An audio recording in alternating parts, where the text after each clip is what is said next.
కన్యా రాశి వాళ్ళకి ఈ వారం సాధారణమైనటువంటి గ్రహస్థితి గోచరిస్తూ ఉన్నది. ఈ రాశి వాళ్ళకి కేవలం రాహు అలాగే చంద్రుడి యొక్క అనుకూలత మాత్రమే ఈ వారంలో కనబడుతూ ఉన్నది.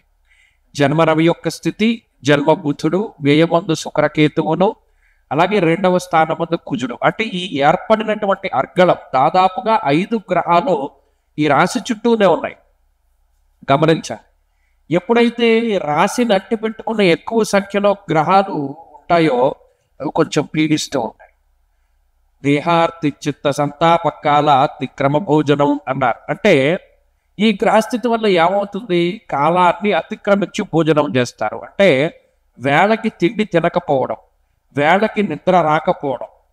ఏదో పడుకోవాలి కదా అని పడుకుంటూ ఉంటారు కానీ నిద్ర రాదు. పోనీ అలానే ఇంకో పని ఏదైనా చేద్దాం ఉంటే దాని మీద శ్రద్ధ ఉండదు. పోనీ మనకి నిద్ర రావట్లేదు కదా, పని మనం చేసుకుంటా ఉంటే దాని మీద మనసు ఉండదు. పనికొచ్చే పనులేవి కూడా ఈ గ్రహస్థితి చేయనివ్వదు.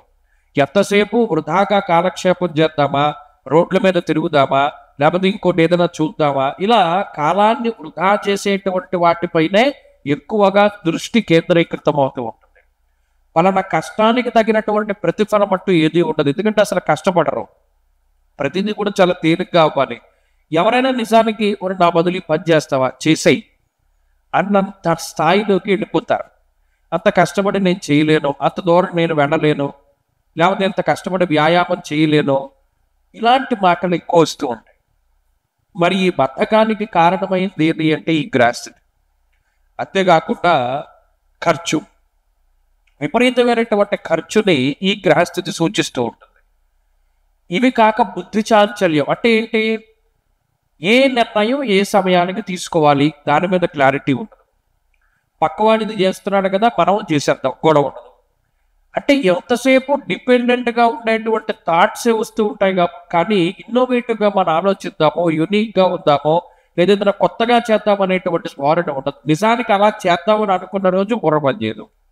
అంటే అంత చూడండి, గ్రహస్థితి కొంచెం వక్రంగా ఉన్నట్టు.